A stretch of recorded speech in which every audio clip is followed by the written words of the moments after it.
What are you thinking right now in terms of what you'll do once it becomes law?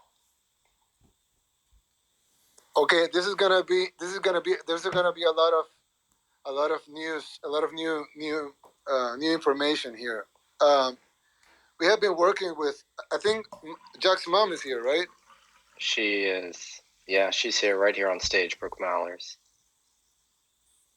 Yeah, so we have been working with Jack, and we're gonna do a government wallet, which is not gonna be the only wallet. It's not gonna be exclusive since Bitcoin is not. I mean, it's free and it has to be like that. That's the way it works. So we're gonna keep it like that. We're not gonna try to control it or anything, since it would be, it will be a counter purpose. But we're gonna do a wallet for our merchants, so anybody can opt to use the government wallet, and that's for people that doesn't want to take the risk of normal everyday transactions, because uh, accepting Bitcoin is gonna be a mandate. So it's not like if you go to a McDonald's. I mean, probably most of you don't like McDonald's, but well, if you go to a McDonald's or whatever, um, they cannot say we're not going to take your Bitcoin. They have to take it by law because it's a legal tender, just like any other currency in any other part of the world.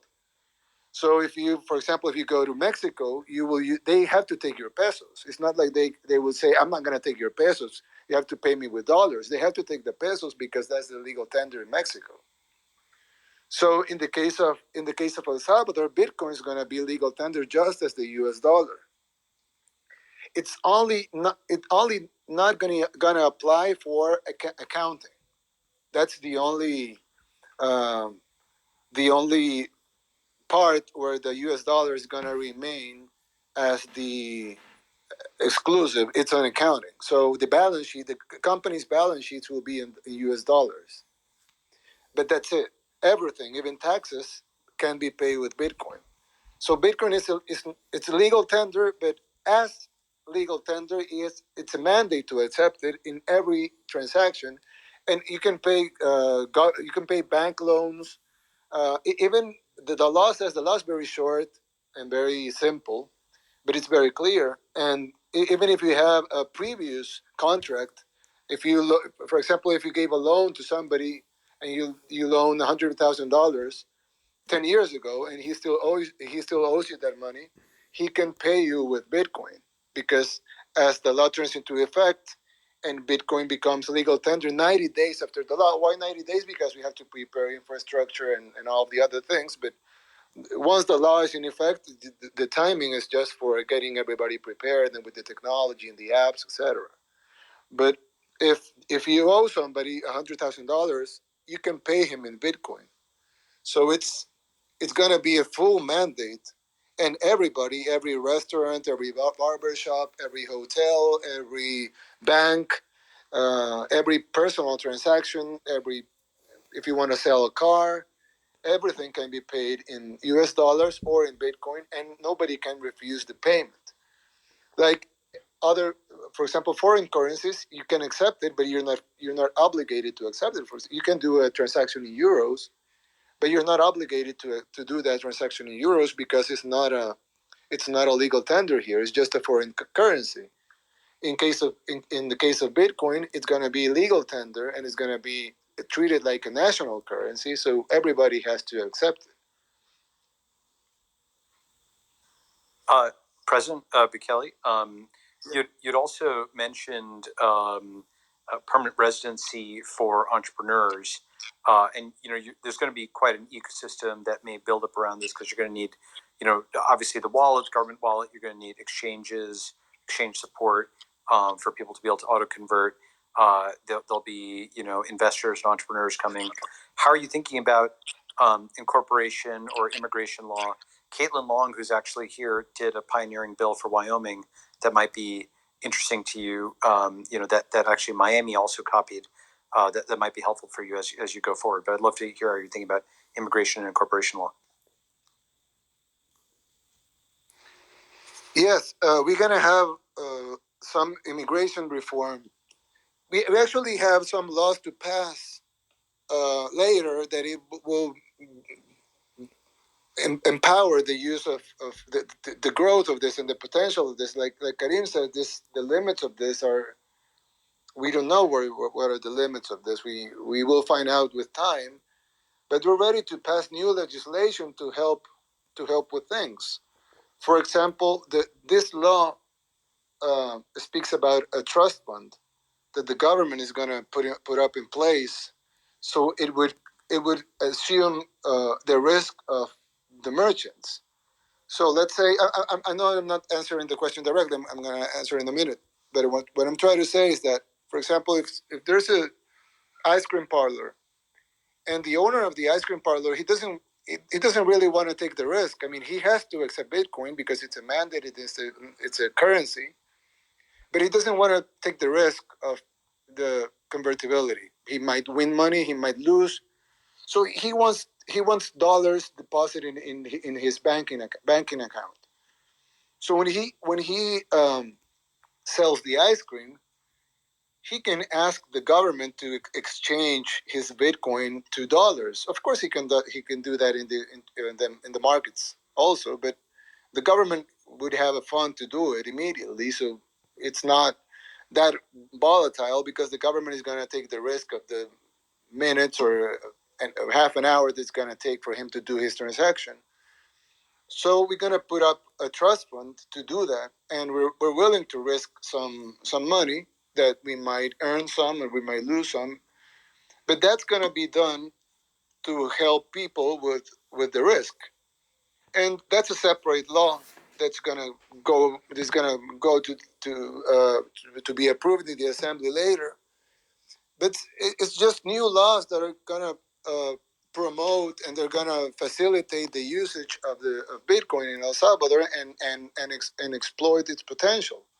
So, for example, with immigration, we have been we're designing this new law that gives permanent residency to anybody that invests 3 Bitcoins in El Salvador.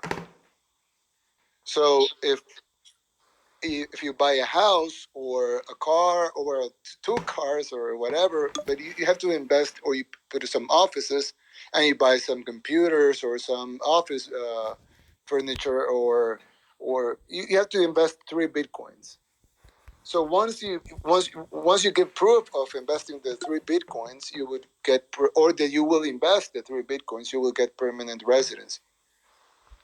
So it's going to be expressed in Bitcoins and not in US dollars because we want to make the people used to like some people like to say 1 Bitcoin equals 1 Bitcoin.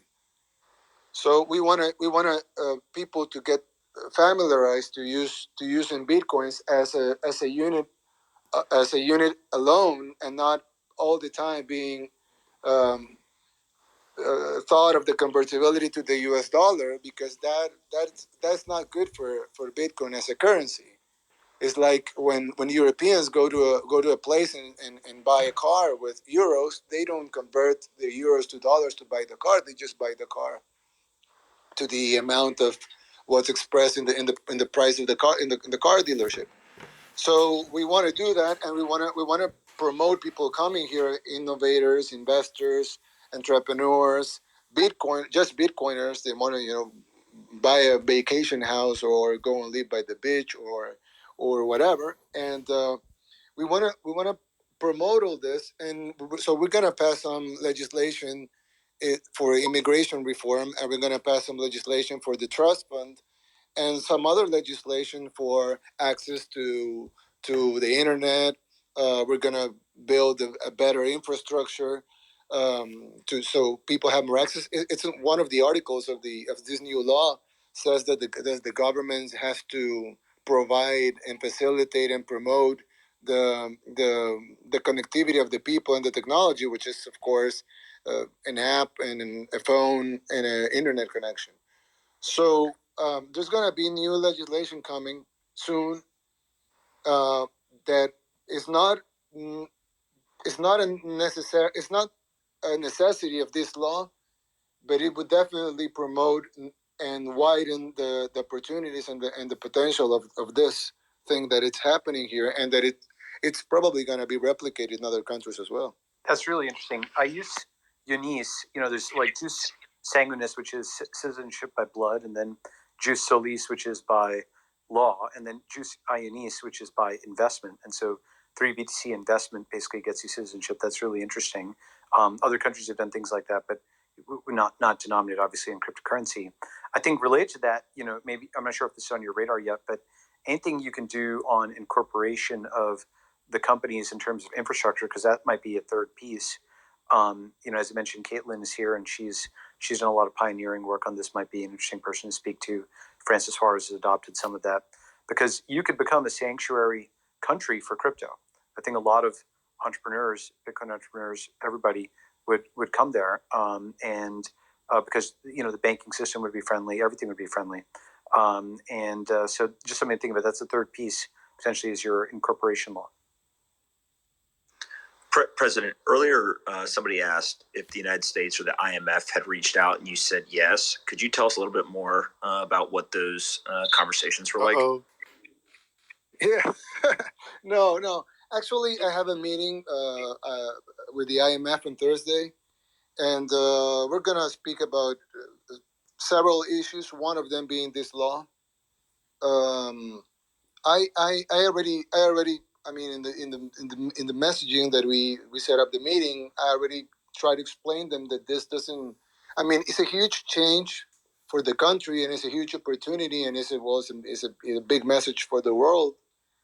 But it's not going to change our macroeconomics. I mean, it's it's an opportunity for our merchants, for our businesses, for the people.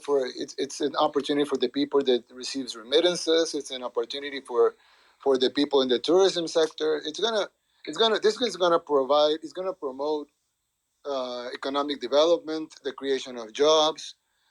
It probably is gonna lower, or as Jack said, it's gonna take to zero the commission that a lot of people is paying. Some people are paying 30% commission in the remittances. So they get $100 and they only get paid 70. So this is an opportunity for the growth of the economy of the country and of the people. So this shouldn't be of concern, but it should be supported, I think. And I try not to be pessimistic about what the international financial sector would think of it. I try to be positive, because this is going to be good for the country, good for the people, good for investors, good for innovators, and it's going to solve a lot of problems in the U.S. too, because the U.S. has a big problem at the border, because a lot of people emigrate from Mexico, Guatemala, Honduras, and El Salvador. So if we create more opportunities here, that will lower the pressure in the border. So, I mean, they should be happy about this. So I think it's more, we have to do a lot of explaining, and um, we have to campaign this. But I'm sure it's going to be good for everybody, and we count on you. I mean, we're um, almost 16,000 people are connected to this chat room right now. So, and there's a lot of influential people here. So I think it's going to be, there's going to be a lot of support for what we're doing here. Of course, there's going to be people that oppose it. It's normal. We live in a free society, so people can oppose something and they're free to oppose it. But there's going to be a lot of support, not only political support, but also influencers and people in the. For example, this was, I don't know if he's here, but there was a very nice article in Forbes, and it spoke very well about the project and about what we're doing here in El Salvador. And I mean, we didn't get that kind of press before, so I think there's a lot of support that is gonna be built in this network that is new, and that it's gonna allure a lot of innovators and a lot of talent that is coming, because I mean, this is we're not only talking about money. We're talking about technology. We're talking about talent. We're talking about fresh new ideas. and all of this is coming here. It has been already here, and it's coming more and more by the day. So this new technologies, new ways of promoting access to financing, access to technology for the people. This has to be good for the United States, and it has to be good for the worldwide financial sector. It's probably not good for some people that have some different interests, but for the good of humanity and for the good of in this moment our country, that's gonna be it. I mean, everybody has to support it, or they should at least. So I think we're gonna do a lot of campaigning and a lot of explaining, but I think at the end is gonna get a very good result. President Bukele, I mean, do you consider this to be the beginning of de-dollarization? Is this sort of what you have in mind long term? No, we in 2001 when the country was dollarized, the argument was that our currency was too volatile and that we have to um, attract investors and we have to be to use the U.S. dollar as a currency because that would attract investors, and we probably did. Just to let you know, he was a extent. minor when that happened. I know. I was a minor too. So, um, so now um, with this, we're doing that on the steroids because now we have social media that we didn't have in 2001. So now we could be speaking at this room, which was totally improvised, and and now everybody is listening to this, and it's different. So I think that the objectives of having the U.S. dollar as a legal tender are probably replicated on the steroids as having Bitcoin as a legal tender. So we're not trying to de-dollarize because it won't serve any purpose for us, but we're trying to do um, to allure entrepreneurs and talent and innovators to our country, and that's going to be good. And I don't think having the dollar as legal tender does any harm to it. On the contrary, I think it's going to help having both currencies as legal tenders in El Salvador. Mr. President, this is Mike Peterson from Bitcoin Beach, and I just want to thank you so much for everything you've done. I knew deep down you were a Bitcoiner. I knew you were going to come through here, and everybody on our team. Well, you're the pioneers, actually. Everybody on our and you demonstrated. Sorry to interrupt, but I want to say something good about you guys.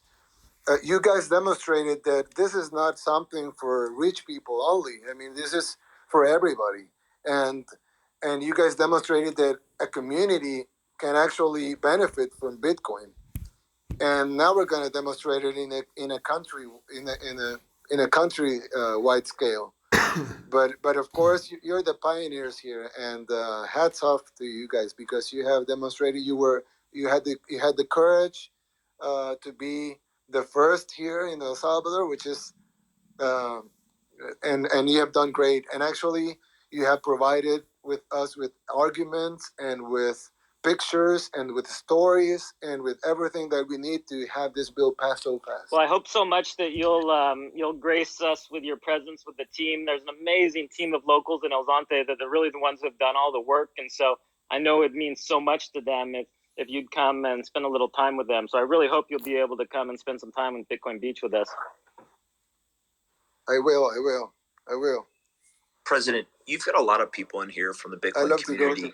Could you tell us a little bit about your story with Bitcoin, whether you hold Bitcoin today, and kind of how you became so interested in it?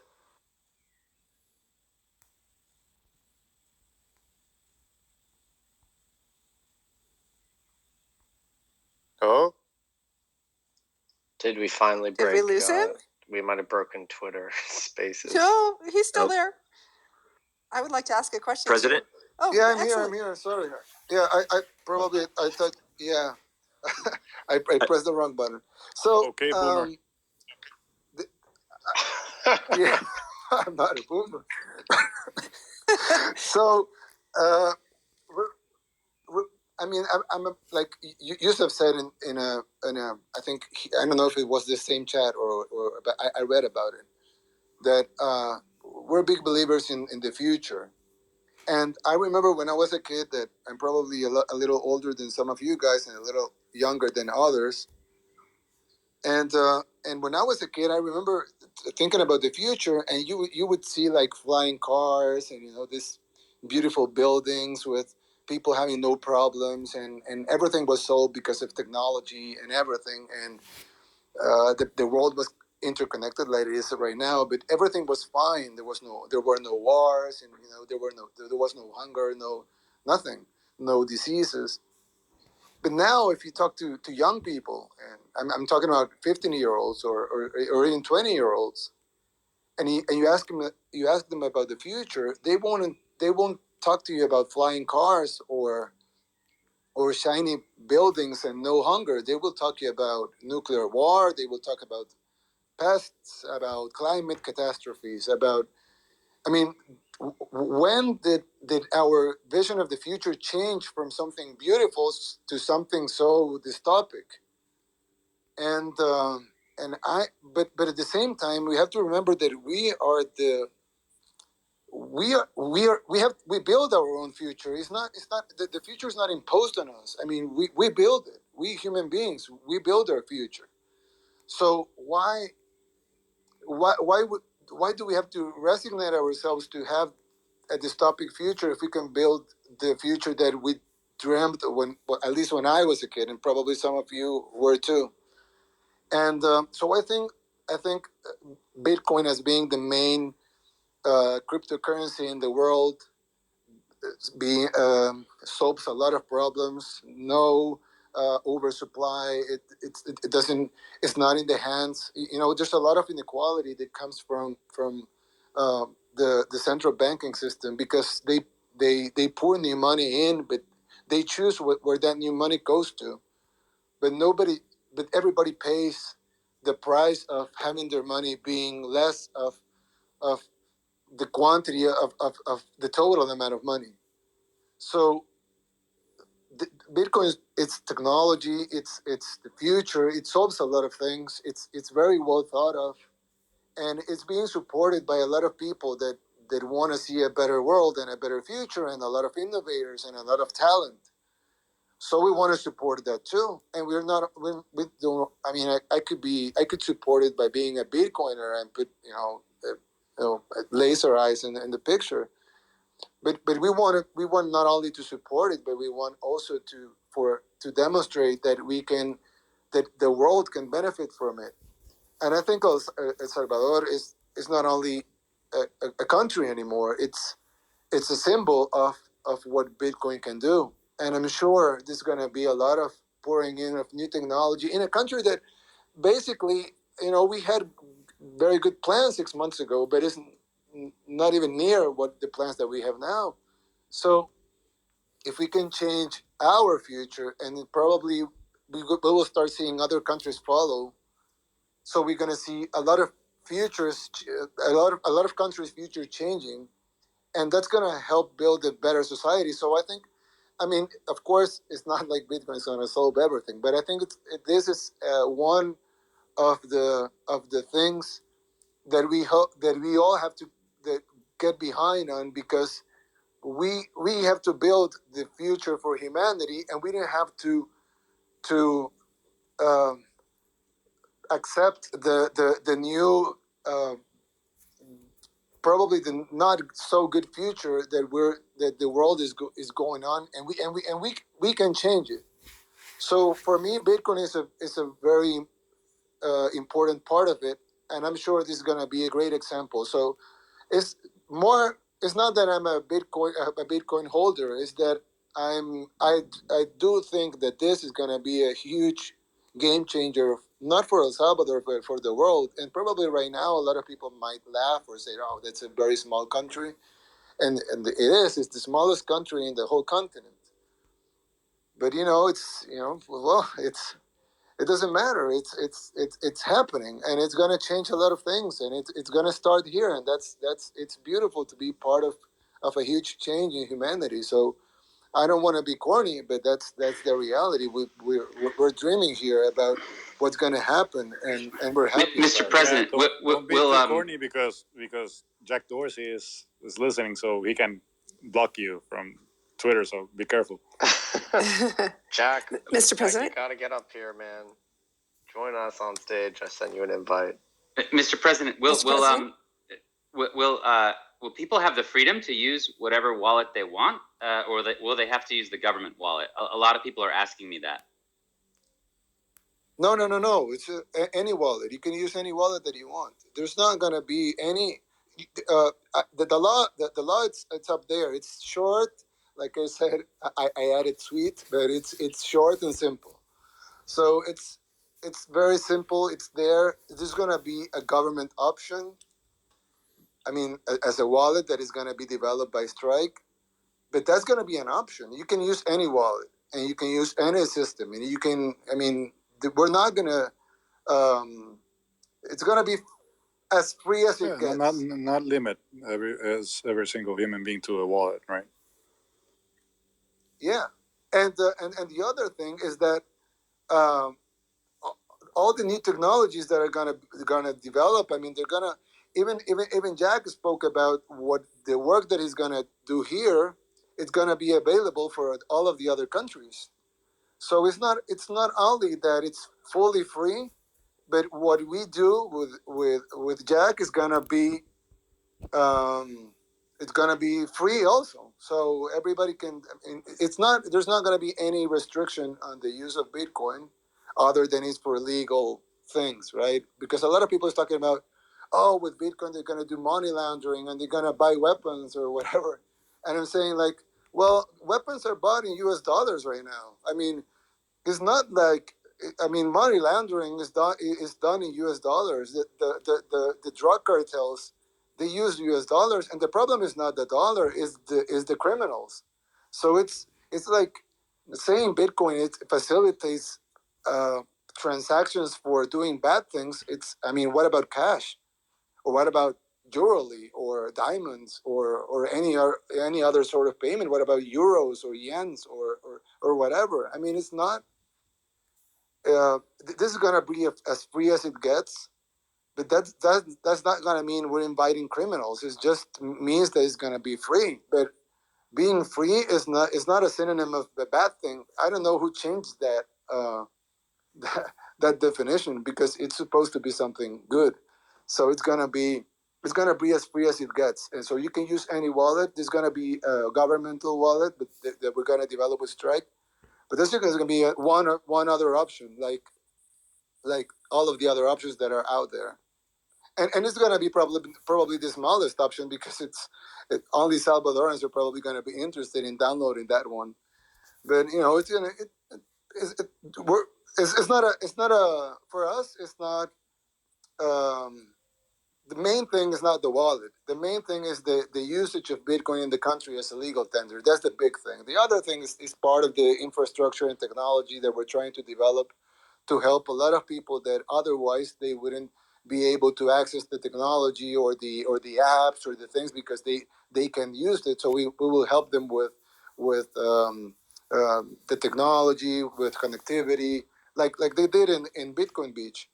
So we'll try to replicate that in a wider scale with people that sell in the streets and people that sell in the market. So you can be selling fish in the market, and you're probably not even in any financial sector right now. So you probably need some government help and some people that come and give you a phone and an app and a connectivity plan for free to help you join and benefit from this. But of course, if you have your own phone and you have your own apps, I mean, you don't have to download the government one. It's just, this is like trying to get financial inclusion will require some government investment. So we'll try to do that investment. But that's not a requirement for everybody. It's just something the government will do proactively to go and benefit the people that are probably not going to benefit automatically because they don't have a smartphone or they don't have a stable internet connection. Mr. President, will you also be strengthening the property laws of El Salvador to recognize Bitcoin and to recognize outright property rights in Bitcoin. And then also as a follow-up, you mentioned in the law instantaneous conversion to the US dollar. That implies that you have a clearing account with the Federal Reserve. I'm curious how the instantaneous conversion to dollars will be taking place. Thank you.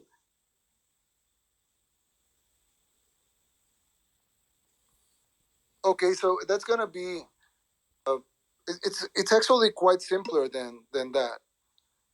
It's not that we're gonna exchange with the Federal Reserve. I mean, our central bank is a very robust central bank.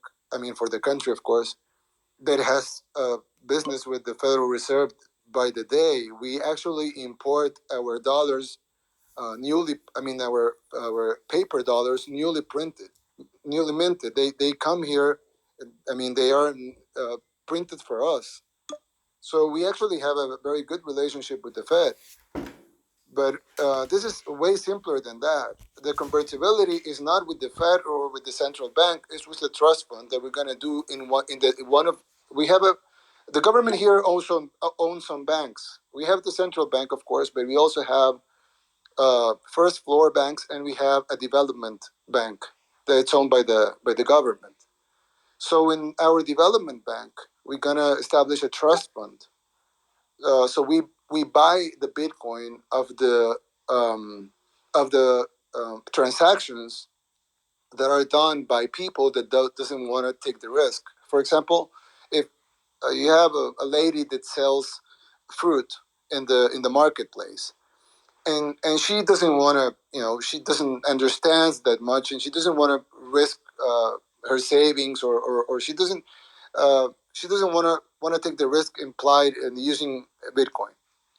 So, but she's mandated, if she has the technology, of course, that will provide. If she doesn't have it, she's mandated to accept Bitcoin to sell her fruit. So what we're going to do is that if she's using the wallet, she can opt out and say, okay, I'm taking this Bitcoin, but I want this money deposited in US dollars. So we are going to buy her Bitcoin, and we at the price that she valued her fruit. So not at the price of the market. So if she sells $5 in fruit, and the Bitcoin price that she sold it at was X amount, but that amount changes when she deposits the money in her bank, then we are gonna absorb that risk by buying her Bitcoin at her fixed price of the fruit. So that trust fund is going to guarantee that the people that don't want to take the risk, they don't have to take the risk. They have to take the Bitcoin, but not the risk. So they will translate that risk to the government, not to the trust fund of the bank of the government. Now, this risk might turn into a profit for the government, or it might turn into a loss for the government. So the trust fund is going to be supported by some losses and some gains. And at the end, we might lose some money out of the trust fund, or we might earn some money out of the trust fund. But it doesn't matter, because the purpose of the trust fund is not to make money; is to support this decision of having Bitcoin as a legal tender, and that it runs for years and years with no problems, because we have this trust fund that allows us to absorb the risk of the small merchants that don't want to take the risk. So it's actually very simple, and it doesn't involve the Federal Reserve, or even our central bank. It's just a trust fund in our development. Have you heard the term market maker, Mr. President? Because if not, or maybe you have, but some of those guys might be able to help with this, because it sounds very similar to people who do market making, or basically are both on the buy and the sell side to provide liquidity.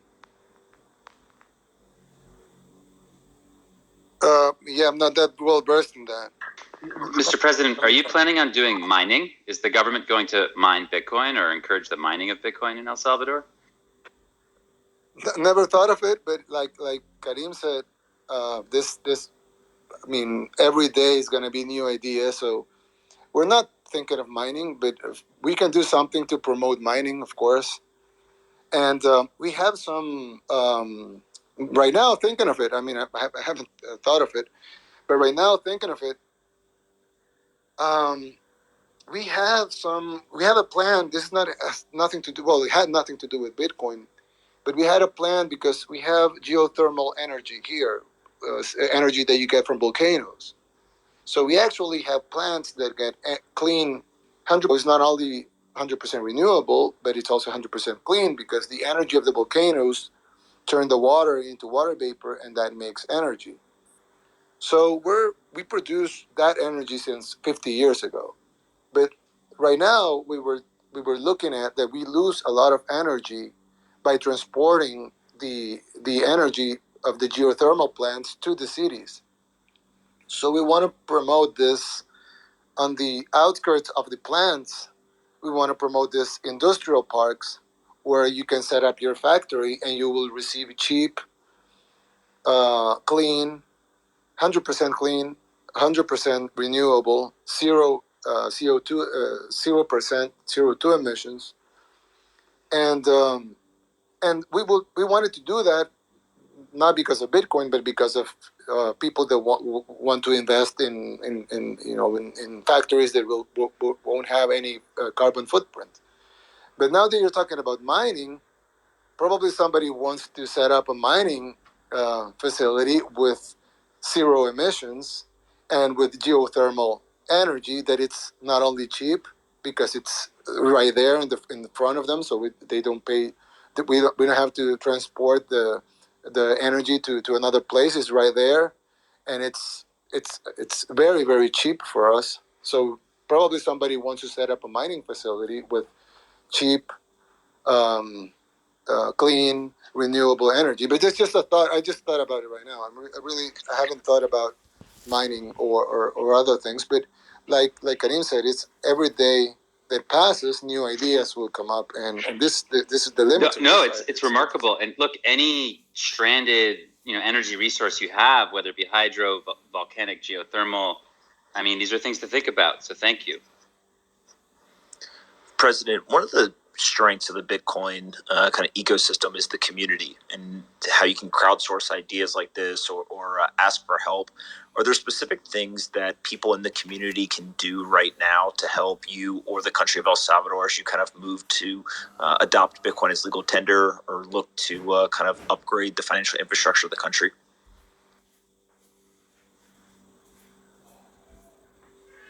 Well, I don't know. Probably there's a lot more things to do. I think that we should. This is just a thought, but I think we should support this move because a lot of people are probably going to attack it just because they oppose it or because they don't like it or because they promote other ideas, which are fine. But I think we should support this as I mean, anybody can support it by their own means. They can give their opinion. They can write an article. Whatever. So I think we should support this so this takes a strong hold, and it's not like just an idea or just a bill that was passed by Congress in a country, but it's a thing that it's strong and it's proving that it carries benefits for the common folk. And if that happens, you would see dozens of countries doing the same thing. And then it would evolve in something even more because then you're not talking about one legal tender or two legal tenders or three legal tenders, but you're talking about a currency that is being widely used by a lot of countries. So that will have financial implications. I'm not an economist, but I would guess there are a lot of economists here, and they can explain better the financial implications of what would that mean. But I think at least I'm gonna try and focus on having this project succeed. So we can have a strong um, system working here, and that would be probably it would create a domino effect, and that would probably turn into what you're saying. But I think we should have this more strongly functioning, so then you can take other steps. Mr. President, many of us Bitcoiners in this room, including the Americans, are worried about the prospects for high inflation over the next decade or so. Does this motivate your decision at all, the prospects for inflation in the US dollar?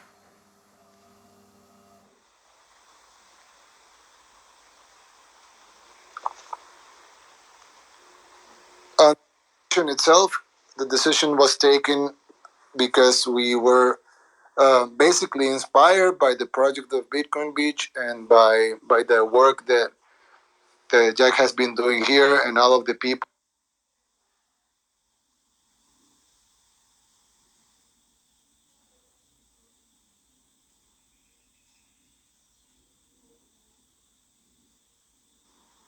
I think we might have lost you at the end there. We lose him, or Did we lose him? I lose you all?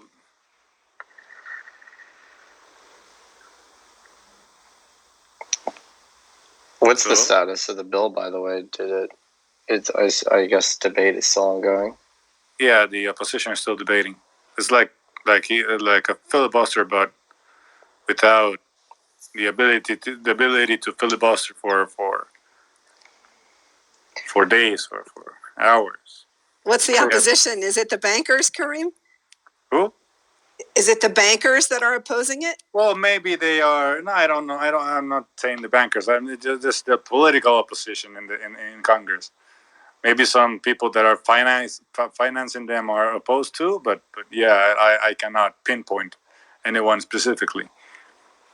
But the political opposition in Congress. He's in a listener mode right now. I don't know if we can put him back in as speaker. Who? Oh, yeah, we've lost the president. Yeah, maybe he received a phone call or something because they're discussing something. Maybe I don't know. He's got work to do. Can't expect him to be on Twitter all day. But he's here. Can you pull him up, Nick? I'm looking. I'm assessing. Come on, Nick. There's 20,000 people waiting. Let's go. 22,000. Twitter Spaces is a little challenging, friends.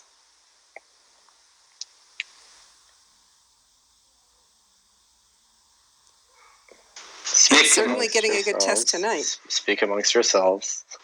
Nick, what's just getting exciting there? Well, he was praising you again, so it's wonderful to hear the truth about who really accomplished this.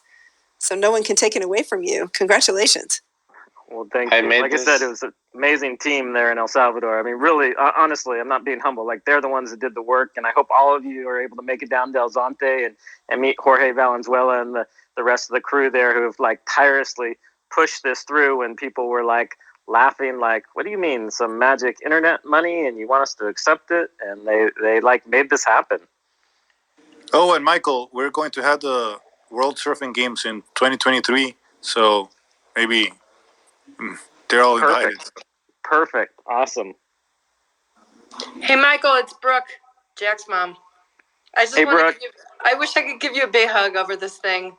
You started it all, and I love you, and I'm so glad you started tweeting at me about what you were doing there and how that whole thing spread. And we're already looking at maybe like buying property down there. We'll see. Awesome. That'd be so great to have you guys as neighbors. And I love you too. You would always retweet my tweets. And even when I only had 100 Twitter followers, you would get them out there, and you've been so supportive. And then having your son come down and bring the technology and all this great, fill in all the gaps and then like blow this out of the water with this latest thing. I mean, it's just been awesome. It's amazing how it developed. I can't even believe it. I was like, no one would ever think it would go this far. Unreal. So congratulations. Is the president here now? Because he's telling me that he requested to be speaker.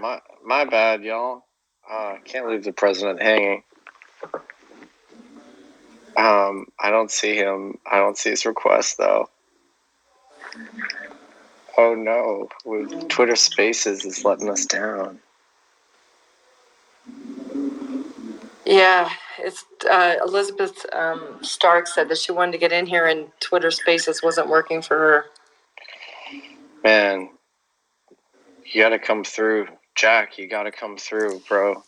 I think we lost him. He doesn't appear here. See this. His own app is betraying. I'm not even seeing the president in the list of folks in the room anymore. Maybe he left to come back and maybe to like restart or something. Oh, I see he just popped live. in again. We're live. El Presidente is back. Welcome back, sir. El President. Can you hear me now? Yes, sir. Yes, we can. Can I ask you? Can we call I was this? just using the phrase of, I think it's an old ad. You're too young to remember that. Which one? What phrase? Can you hear me now? Oh yes. This is news for all of you. The president is getting old. He's turning 40. I'm sorry. I thought it was a joke, but nobody laughed. He's turning 40 in 2 months. So yeah, he's not as 60, young as he was as he used to be. 21,000 people and nobody laughed at my joke. Yeah, that's. Sorry. I should be. I'm getting old, I think. What's the status of the bill? How we looking? Well, right now the opposition is talking again, but the last guy that was talking just finished. Now the another guy is talking, so we have to wait for him for 5 minutes or so, I guess, and then it continues and continues and continues until they vote. And the vote takes around maybe 2 to 3 to 5 minutes, and that will be it. So, Mr. President, you've probably seen that all these other policymakers from your neck of the woods, from Latin America, have also embarked on their own little campaigns to sort of embrace Bitcoin. I mean, a lot of this seems like you're doing. I mean, how does this make you feel? I don't know yet. It's like we're trying to live the moment and try to do the best that we can so this succeeds. And I know this, we're doing the right thing. It's not, there's so much talented, smart people behind us and doing this and supporting this and fighting for this. And I'm sure it's gonna be great for everybody. It's the definition of when you do things and when you do things the right way, it has to provide a good result at the end. I think it's impossible that we will not have something good come out of this, because there's so much talent, so much effort, so much people that are working with it, behind it, supporting it, pushing it. I just don't see how this is going to turn the wrong way. So I'm just trying to live by the day and trying to see where this takes us. But I'm sure it's going to be something good for everybody. You know, you have some of the most important Bitcoiners in the world on the stage right now. Not to sound too self-congratulatory. Is this what you expected? Nick, you're now the boss of everybody. Thank you. That's a presidential decree. I'm putting that in my Twitter bio. But so, like, how does it feel to get this warm reaction from the Bitcoin community? Is that what you expected? Well, like I told you, we're just living by the day. I mean, I was not supposed to join the chat room. I just, everybody was tweeting about it. And I said, like, well, I should listen to this. And then everybody's saying, like, hey, the president is listening. He should speak. And then I took a while to speak in here. And then suddenly it became from 6,000 when I joined to 20,000 or I don't know, almost 22,000.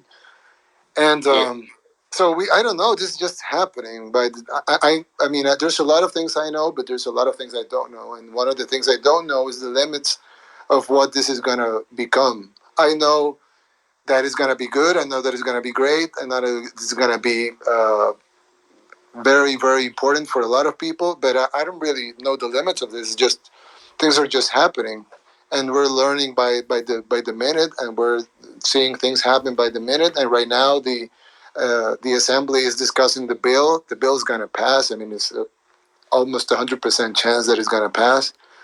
So and while this is happening in the assembly, we're just talking here, and a lot of people got interested in our talk, and this is just happening by the minute. I really don't know what that means, or what's the limit. What are the limits of this? But I know Yeah, that probably nobody know. Everyone has a theory, but nobody in this room knows what's going to happen. Are you colleagues in the chamber? Are they wondering like what you're up to right now? They're like, what's he doing on his phone? Are they tuning in as well? I don't see any deputies. There's in some the room. mayors, The mayor of the capital is here. yeah, the mayor of San Salvador is here right now. In this room? Yeah, In this he's room, here. yes. Yeah, I'm seeing his picture here, and also our ambassador to the United States is here. But I don't see much government officials. Let me see. Uh, well, also our representative to the Central American Bank, which is a very important bank for us, is here. I'm seeing his picture, Luis Rodriguez.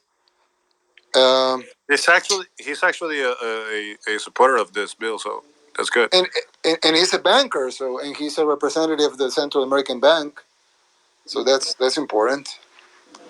Mr. President, as you kind of rattle off a bunch of the politicians that are here, and Kareem, maybe you can chime in on this as well. How much effort did you guys go through before the video over the weekend at the Bitcoin conference in terms of building consensus among other politicians and people in the Congress and maybe various jurisdictions within the country versus this was something that you guys felt was the right decision and you kind of unilaterally proposed this, understanding that you had kind of the votes in Congress? Well, the good thing about El Salvador is that in politics, the opinion of the people is pretty homogeneous. People are supporting. I mean, right now the president has 90% approval rating, and the latest Gallup poll, which is an international poll, it's not like in North Korea where the president there has like 125% approval rating, right, or something. So that's pretty good. I mean, people really want change here, and they have been defrauded so many times that people are starting to see new stuff as the way to go forward. So it was not hard to get people on board, at least the majority. And we're not talking about a small majority or just the majority. It is a big majority who support this. Got it. And then I apologize for asking again, but people will not stop incessantly DMing me this question. They continue to ask Mr. President what the plan is in terms of holding Bitcoin on the balance sheet. It would make you one of the first countries, if not the first country, to do it. But any plans there that you could speak to? We're gonna hold probably $150 million in the trust fund, but it's not gonna be a reserve. It's gonna be a trust fund, and it's not gonna be in the central bank, but in our development bank. But I think that's a huge step, and things are gonna evolve. Probably not only in El Salvador, but in the world. So our plans right now is to hold at least $150 million in our trust fund, and I know that's not a huge sum, but for us it's quite considerable, and it's going to be in our development bank. So for the plans as of right now, it's that, but probably in the future, I don't know. This is evolving very fast, so we're not ruling out having Bitcoin in our reserves in the near future. But we're not. This law doesn't include buying holding Bitcoin in their reserves. And it's $150 million equivalent in Bitcoin, or $150 million dollars. So it's not holding 100. It's not holding Bitcoin in the development bank's trust fund, or it is holding Bitcoin. No, it's not. Okay. No, it's dollars. We're gonna buy the $150 million out of the transactions of common folks. So we're gonna fill the trust fund coffers with Bitcoin, but we're gonna buy them with dollars. So at the end, we're gonna hold at least $150 million equivalent of Bitcoin, but that hasn't been bought yet because it's going to be bought in the small transactions of 0.00001 bitcoins. So at the end, we're going to hold an equivalent. We're going to hold $150 million equivalent in Bitcoin. But right now, we're not holding any Bitcoin. So the trust fund is gonna buy the transactions, and it's gonna be filled with Bitcoin.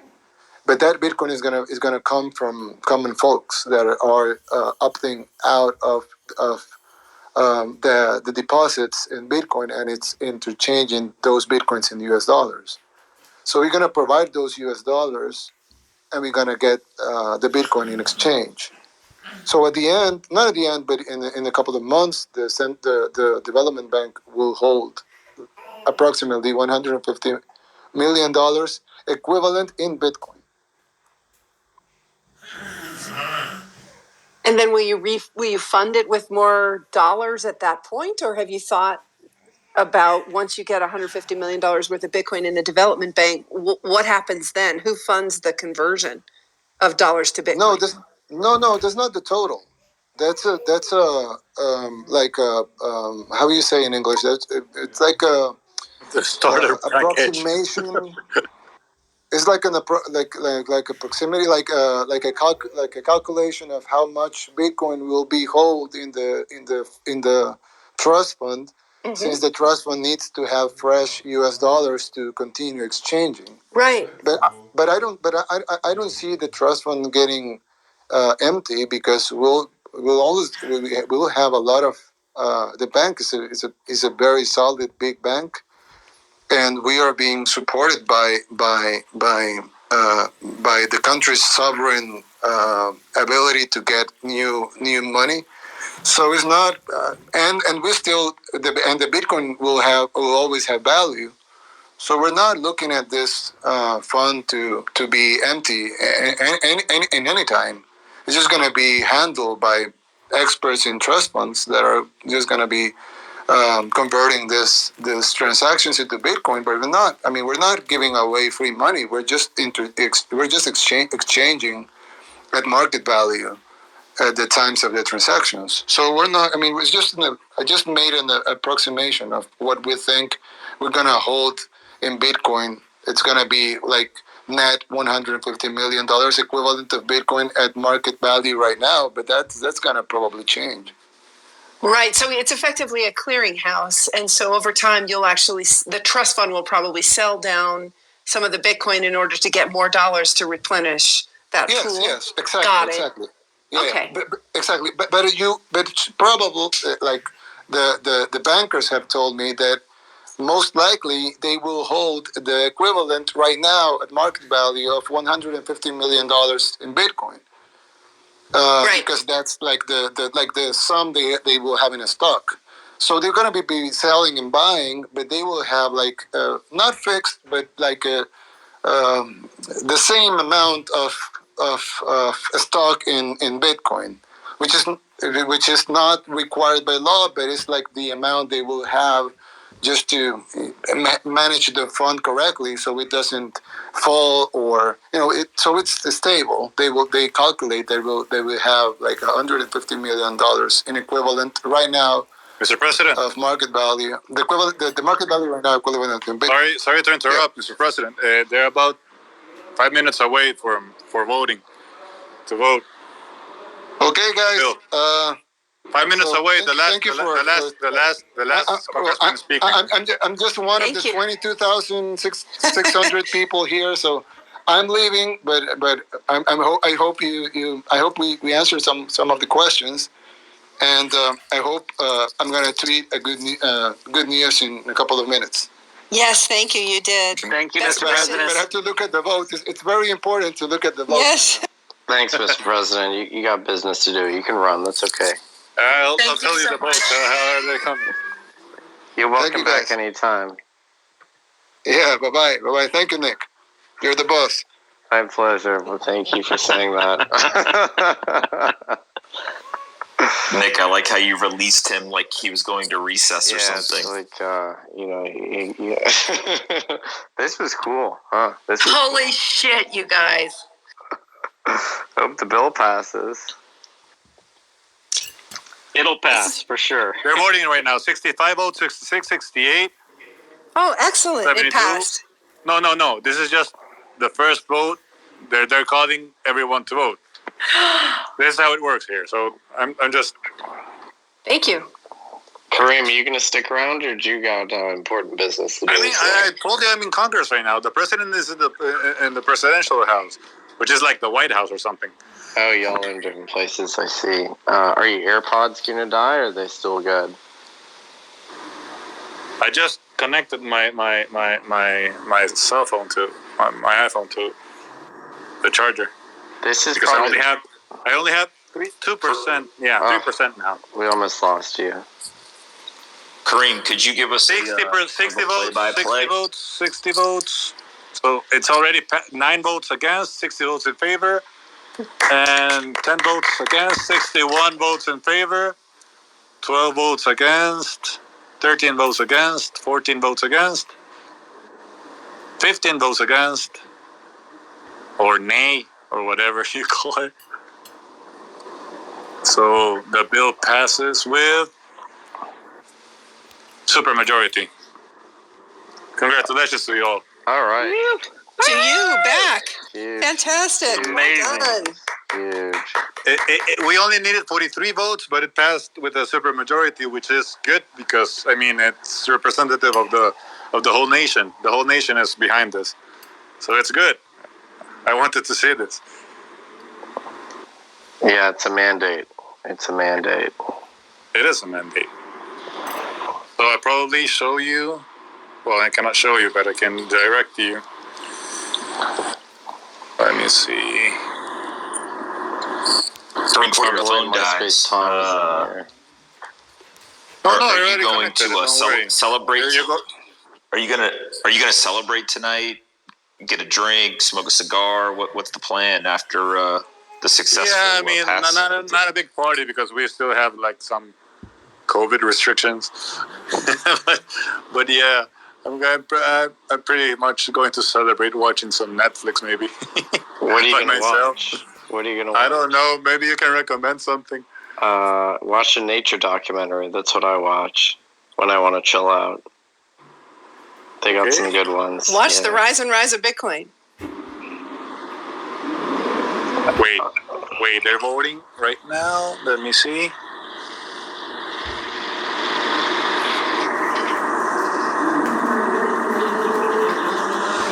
$17 against. I'll tell you the specific number of the voting.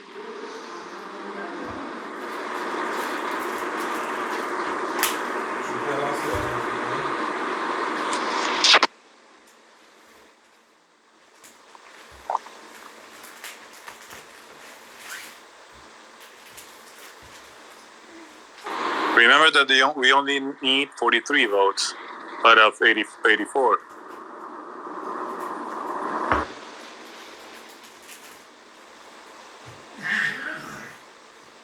This is the second round of voting right now.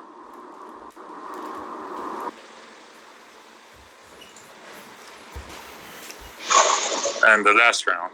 Don't worry, so.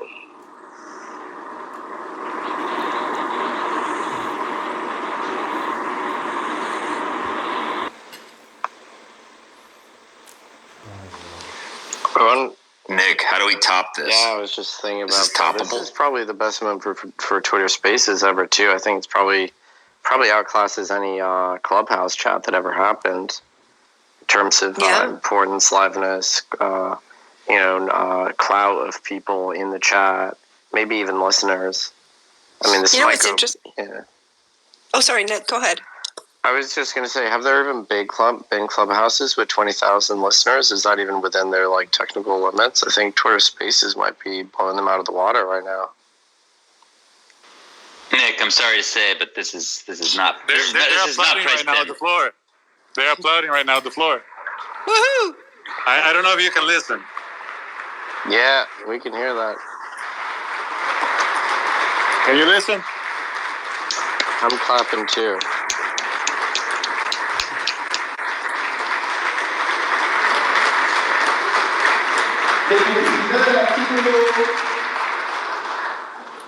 Yep.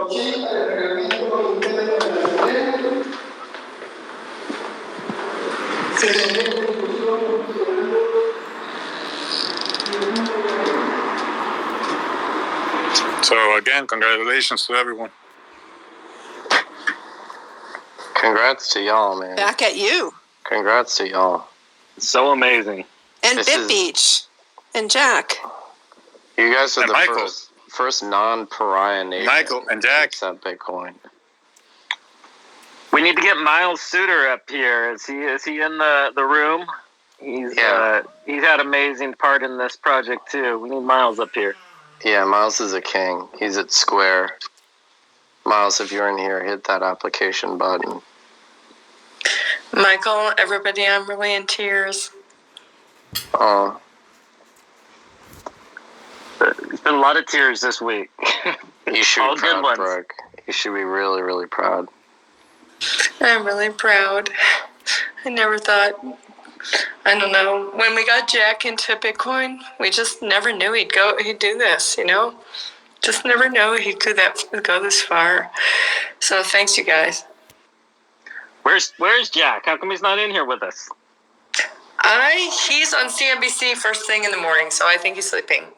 It's so important for us. Yeah. I don't know if he's too important, but I just know he's probably he is. exhausted. Believe me, he is. He is. Did we find Miles in there?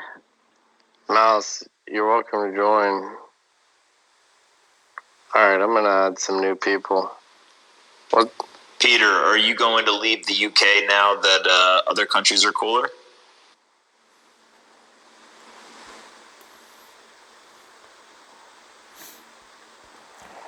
Maybe Peter passed out. I think it's like late for him. Middle of the night there, yeah. But It's midnight here in El Salvador right now. 6 a.m. in the UK. Is Peter back in the UK right now? Did he go home? Oh no, I think he's still partying.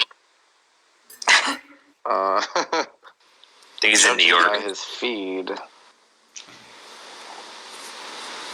I just added Eric Weinstein. Once you connect, welcome. Sorry to keep you waiting. Thanks very much. No, I'm super happy to be here. One quick question. Which countries do you think are watching this most closely to follow on? My personal view is Colombia. They have a very high Bitcoin penetration. And tons of Venezuelans living there in Colombia. And Bitcoin is a big rails for transit as a bridge currency.